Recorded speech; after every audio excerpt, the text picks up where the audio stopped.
Welcome to Mommy's on a Call, your sacred space to laugh, learn, and feel like a real grown-up human for a hot minute.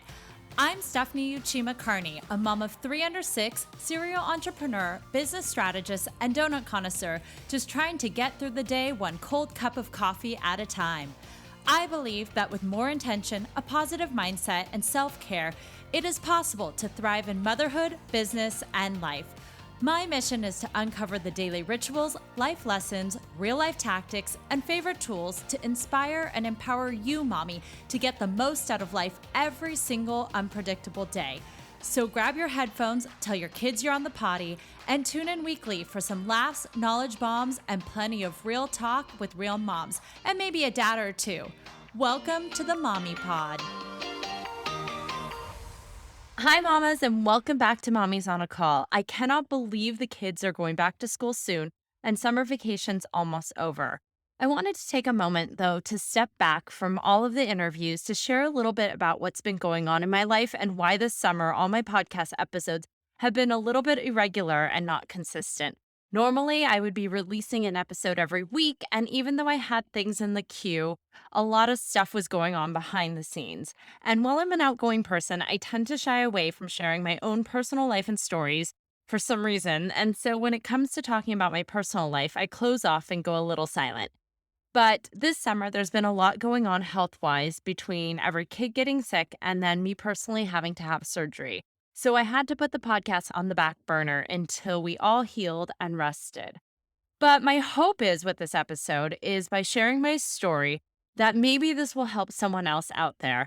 I guess after sitting in bed for days, binge listening to Jenna Kutcher's new book, How Are You Really? Well, literally being stuck in bed recovering from surgery and some other weird virus I caught from my kids that wasn't COVID, a lot of this that I already knew in the back of my head started to just come out. But it's interesting how the universe works. I shared a little snippet on my personal Instagram story recently post surgery, and through a few people, I was connected to one of my friend's moms who was facing a similar circumstance, and I was able to talk to her and support her on her journey getting an oophorectomy. Similarly, my story from last year in January, having an ovarian torsion, helped another one of my girlfriends discover the same health issue while being pregnant. She actually called me to ask what all my symptoms were, and I walked her through what happened. Instead of the doctors thinking she was having an ectopic pregnancy, she was able to advocate for herself at 16 weeks pregnant and get the right tests done. This possibly saved her own baby despite the pain she went through. And just a couple weeks ago, she gave birth to a healthy baby boy. These were all signs that I could not keep quiet anymore. Before I get into my story about undergoing surgery to remove ovarian tumors, which resulted in losing my ovarian tube, which is called a salpingo-oophorectomy, I'm probably butchering that. I still don't understand how they name these things. Anyway, I diverge. I wanted to step back and give a little context of my health journey and how I got to this point. Women's health has always been an issue of mine. I didn't get my period until I was 16 years old. I was put on birth control at an early age to, quote, regulate my hormones since I didn't have regular periods. And then, despite having the HPV vaccine, I somehow got HPV and also the strand that could potentially be cancerous. In my 20s, I struggled with hormone imbalances, irregular periods, terrible PMS, multiple years of irregular pap smears, a LEEP procedure, and more. But I always thought this was just the way of being a woman. And then at the age of 31 and only 3 months before my wedding, when I was what I thought at the peak of my health and fitness, I mean, this was like a year into wedding boot camp of eating healthy, daily CrossFit yoga or Pilates, and trying to be as fit and perfect for my wedding.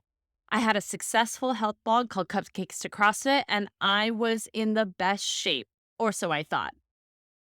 One day, I get a phone call from my gynecologist after my quarterly pap smear, yes, quarterly because of all the irregularities, telling me that I needed to drop what I was doing and immediately go to the gynecological oncologist she had made an appointment with. Excuse me, I thought. I'm a healthy 31-year-old. What could be wrong?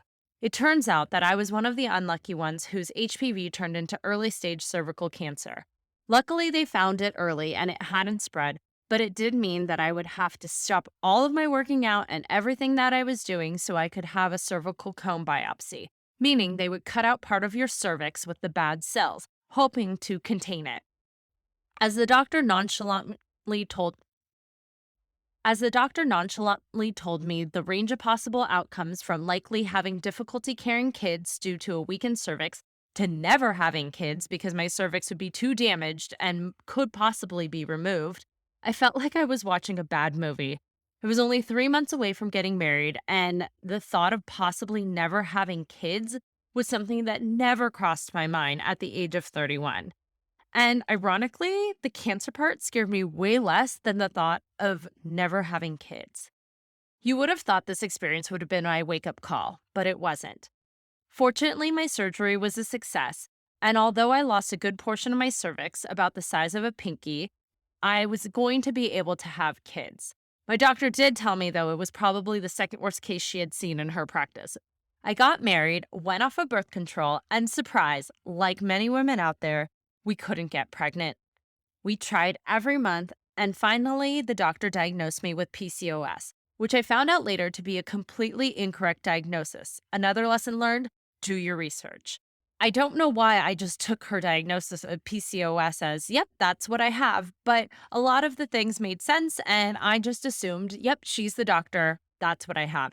Although I didn't have most of the symptoms that you would think. I was skinny, I didn't have face hair growing. I didn't have really any of that. And to be honest, I don't even think I did a blood test to confirm insulin resistance. But I took my diagnosis of PCOS and I went on fertility drugs because knowing I had PCOS meant that I wouldn't be able to get pregnant naturally. A few chemical pregnancies later, we finally got pregnant with our first child. And after many visits to the high risk perinatal specialist, my cervix actually held up, and via C section, I had my first baby, Chase. Getting pregnant again, though, wasn't easy. And as an only child, I almost gave in and said, one is just fine. We don't need to have any more. Two miscarriages later, though, I found out I was fortunately pregnant with a baby girl. After having Mia, I decided to focus on getting my pre baby body back in shape. I started eating clean, working out, and lo and behold, while I was still breastfeeding, I thought something was off, and I find out I'm actually pregnant again. How could that be? I thought I was broken. At 11 months postpartum, I was pregnant with another baby girl. It's crazy how eliminating the stress of getting pregnant, starting to eat healthy again, and really focusing on improving my own health and mindset, I somehow miraculously got pregnant while breastfeeding, while being told I could never have kids with a third child. After I had Zoe, throughout my entire postpartum period, I started to feel weird pains, especially in my lower abdominal area. At one point, I actually thought I was pregnant again and freaked out because I started to feel those weird bubbles you get when you're like 14 weeks pregnant, that like quickening feeling. And I was also really bloated, but it wasn't going away. I started going to a pelvic floor physical therapist and a pelvic floor Pilates specialist as soon as I was cleared, because also 3 C-sections aren't kind on your body. I thought that all my problems were related to be postpartum, having a third C section in less than 5 years, having 2 C-sections within 19 months, starting to eat terrible again, gut health going downhill, and a lot of stress from, well, being stuck at home during a global pandemic with 3 kids, 5 and under. Mind you, this was all in 2020. And so I just believe that all of these problems were related to being postpartum. And instead of getting to the root of things, all the professionals were telling me, you just had a baby, this is normal, and maybe you need to journal more to release the stress.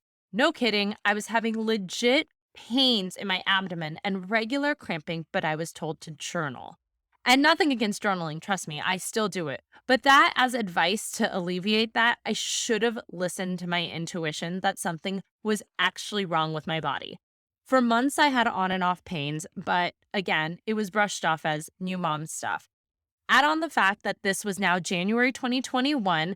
I was 11 months postpartum with an 11-month-old, a 2.5-year-old, and a 5.5-year-old at home. And like most moms, at the end of 2020, I was burnt out, exhausted, and stressed. I was tired of being a teacher, caregiver, cook, cleaner, playdate, food source, yes, because of a newborn, on top of being an entrepreneur, a wife, a friend, etc. All I wanted was a break. The amount of roles I was playing in my everyday life had completely overwhelmed me. I was in turbo mode just trying to get through the day that I kept ignoring every sign that my physical body was actually in trouble and was screaming for help until it physically manifested and I collapsed. On Martin Luther King weekend, January 2021, during the height of COVID, I was sitting on the couch with a heating pad and the pain struck again. This time it was way worse, and I actually thought I was having an appendicitis. I normally don't complain, and I was also trying to avoid all hospitals because, hi, peak of COVID, but I couldn't handle it anymore, and I collapsed on the floor and begged to go to the ER. It turns out, after the ultrasounds and CT scan, they discovered giant, like 8 centimeter and 10 centimeter masses in my ovaries. But thanks to COVID protocols, they told me they couldn't operate because cysts were considered elective surgeries, not emergency, and I would be discharged. Luckily, I had an OB that advocated for me, and I was able to stay overnight for observation. Halfway through the night, on full morphine, the pain was unbearable, and they discovered I was having an ovarian torsion. That's when your ovary twists upon itself and blood flow stops. Think of it as your arm going numb, but instead your ovary. Something like this is extremely rare, and so if you even suggest you're having an ovarian torsion, most people think, not likely. But I was having it. Having an ovarian torsion was actually deemed an emergency, and so I was booked for surgery on a Sunday of a holiday weekend to look into getting a cystectomy. During the surgery, they ended up discovering more giant ovarian cysts on both ovaries, ranging from 5 centimeters to 10 centimeters, which were mainly hidden in all of the ultrasounds, but that was causing my ovaries to twist.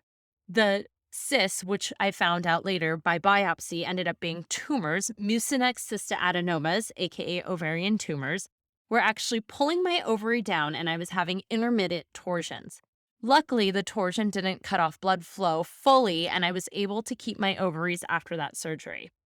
The surgery, though, was more extensive than they predicted. I had a lot of blood loss, and they removed what they could, but given the circumstances, they weren't able to get it all. And I ended up spending half a week solo in the hospital. This was not the vacation I had asked for. I definitely manifested my New Year's 2021 mom's weekend solo vacation wrong. But instead, this was my wake up call. I needed to start prioritizing myself and listening to all the advice I'd received and been sharing on this very podcast, Mommy's on a Call. My children, including my nursing baby at the time, survived just fine at home without me.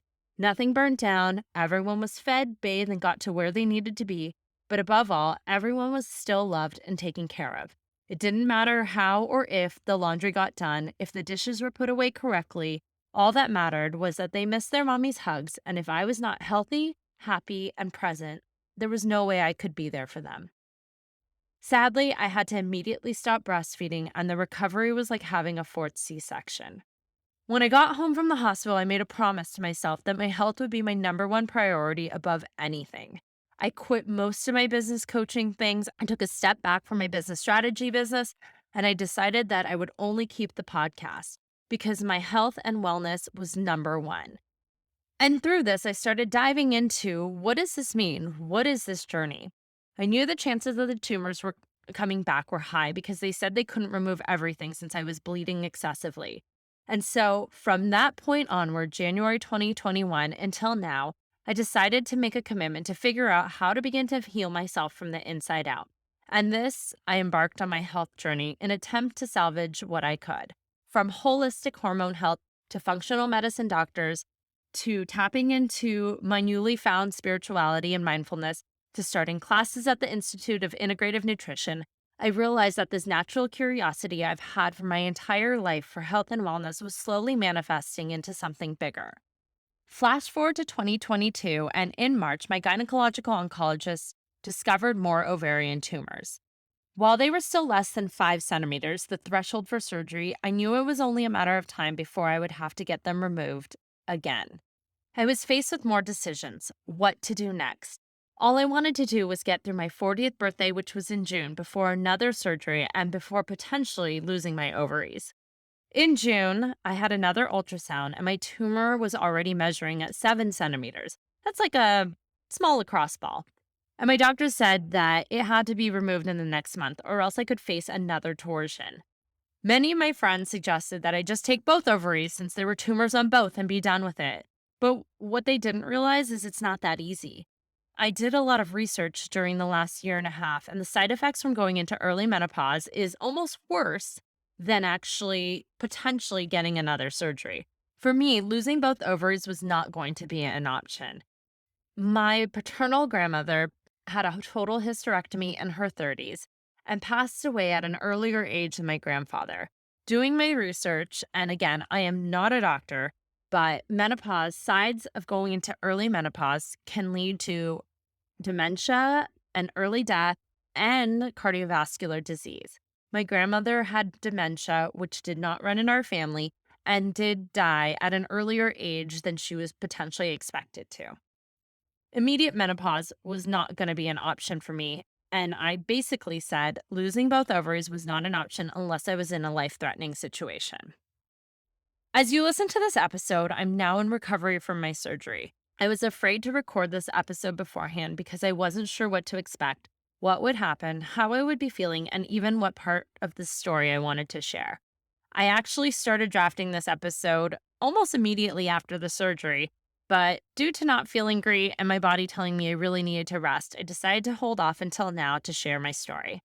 I'm happy to announce that the potentially cancerous tumor is benign, and although it ended up being at the time of surgery over 11 centimeters, which is about the size of a navel orange, and it engulfed my left ovary so badly that they had to remove that and the tube, hence a salpingo-oophorectomy, again butchering it. But they were able to save my right ovary and remove just a smaller benign tumor there. Well, I knew there was a 70% chance I would lose an ovary, and I even spoke with the doctors about, do I want to save eggs just in case? I didn't because we were done having kids. I have three beautiful kids, three healthy children, and I also just turned 40. I know that I'm done having kids. But it was also sort of a strange moment of reality for me. I kind of felt like I was losing that physical part of me that literally helped bring life into this world. And for a few days, I felt really sad and almost had to mourn the loss of my ovary. We'll never know which ovary produced the eggs that grew my three healthy children that I thought I could never have. I'm super grateful they functioned for the time being and functioned when they did. As I open up to more and more women, I realize that this is why I was put on this wellness journey to not only help my own recovery, but also to get my health and wellness coaching certification so that I can help others change their own lives. My mission through this podcast and business was always to help women, especially mom, take ownership over their own health and wellness to create sustainable lifestyle changes and live healthy, happy, fulfilled lives so that they can be present and thriving for their children, their partners, and especially themselves. I've always wanted to help moms, and this motivated me even more to really go out there and make a difference. My parents always said, without your health, you have nothing. And I look at that. No matter how much money in the world you have, no matter what material goods you have, if you don't have your health, you don't have anything. And so I want to make sure that I can help moms prioritize their own health and wellness so that they can be there and they can be there for their kids and the future generations, and that they can also show up for themselves. So, through all of this, specifically just the last year and a half of going through surgeries and really tapping into my body, here are four top lessons I learned that I hope you take away with too. My number one was really to listen to your body and trust your intuition. Nowadays, there's a lot of medical gaslighting. And don't get me wrong, I love doctors. I wanted to be a doctor. A lot of my friends are doctors.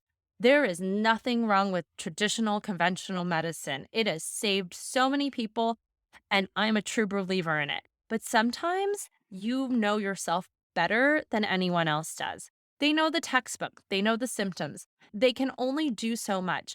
But if you truly are feeling something, not feeling right, and you know that there's something wrong like I did, you really need to just stop for a second and listen to your body and trust and then advocate for yourself. Go to as many people as you can and ask for the test because without getting those scans, without really going through all of that and really staying on top of discovering what was wrong with me, I never would have known. And I would have just brushed it off as, oh, it's just another mom thing I deal with. And that leads to number two, do your research and know your options. Understand all the different side effects, all the different ways to approach something, and don't just assume what someone telling you is the final say. I went through a year and a half of researching and even doing different lab tests and testing different things to figure out, what was the root cause of these things. But without that knowledge, I probably would have 1 month after my last surgery said, just take my ovaries and I'll never have to deal with this again. But had I not done the research, there would have been tremendous side effects for my future. So do your research. Number three, health is so much more than food and fitness, which is all I ever focused on. I was always taught eat a healthy diet and work out, and that's how you'll be healthy. But I was doing those things, and yet I still got a cervical cancer diagnosis. So, how is that true? And the more and more I've been studying, the more I realize that it's more important to focus on the other aspects of wellness as your primary source of health: mental, emotional, spiritual, relationships, home environment, career, etc. Basically, what fuels yourself, your lifestyle. Lifestyle is so important, and most of our chronic illnesses out there can be prevented through sustainable lifestyle changes. We all see symptoms, but we don't really get to the root cause of what is really triggering us in our bodies. And so, really tapping into that and learning that health is more than just what you eat and how you move will really change things. I mean, I attest me getting pregnant unexpectedly with my third child. And yes, she was an accident, but the best accident in the world. And I will admit that. It wasn't just because I started eating clean and going back to Pilates, but it was because I started to reduce my stress. I started to change things in my life and really focus on personal development. I started to meditate every day. I think now I'm at 3+ years continually of meditation every single day. And again, meditation for people can be taking a walk in nature. It doesn't have to be sitting there going, or doing something that seems too woo woo for you, but it's what brings you to being mindful and in the present. And I think focusing on all of those things for me really has helped me heal. And number four, which at first I had this as like my three lessons learned. And then after the last 2 weeks, I realized this was a really important lesson because apparently I didn't listen to it, which was rest. Rest is just as important as anything else. In a go, go, go culture, a hustle culture, everyone's busy. When you ask someone, what have you been up to? Oh, we're just so busy. Rest is almost just as important as eating. Taking time to quiet your mind, rest your body, and recharge is an important piece of food. After having surgery and then catching this awful kid virus, I think the universe basically told me, you literally have no option but to rest, because I started to brainstorm this podcast episode, and then I started to work on another business plan, and then I started to do stuff because I was sitting in bed, and the universe basically said, Stephanie, you need to just rest, heal, focus on healing. And so I think for me, rest is going to be something I incorporate almost more in my daily life moving forward. Because again, overall health and wellness is the most important aspect of being the best mom, the best partner, the best friend, the best to yourself. So I hope you learned something with this. I also hope you understand and forgive me a little for being super irregular on this podcast this summer. It was never my intention on skipping weeks and not publishing interviews and doing all this, but I had a lot of personal healing going on, and I really am grateful for you all. I'm grateful to be here. I'm grateful to have someone to share my story with. So, anyway, I hope to be sharing more about my wellness journey, about things that have been working. So, yeah, that's kind of how it's going to go moving forward. Thank you. And we'll be back to a couple interviews moving forward. And if there's anything else you're interested in hearing about, please feel free to send me an email or send me a DM on Instagram at Stephanie Uchima. Love you all. Thank you so much for listening to this episode of Mommy's on a Call. Your support means the absolute world to me. You can find the show notes for this episode and other goodies over at mommysonacall.com. And if you enjoyed this episode or have gotten value from the podcast, I would be so grateful if you could head on over to Apple Podcasts and leave a rating and review so that we can reach and empower more moms all over the world together. Thank you so much again, Mommy Pod, and I will see you here next time.